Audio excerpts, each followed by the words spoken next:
इस वीडियो को अकेले बिल्कुल मत देखना। मैं दोबारा कहता हूँ, अगर आप घर पे बिल्कुल अकेले हो तो वीडियो को स्किप कर दो या बाद में देख लेना।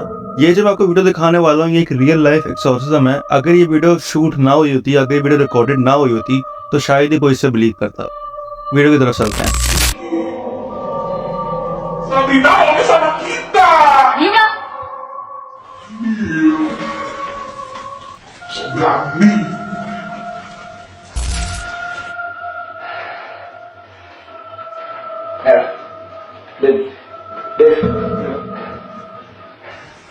Lapan ka.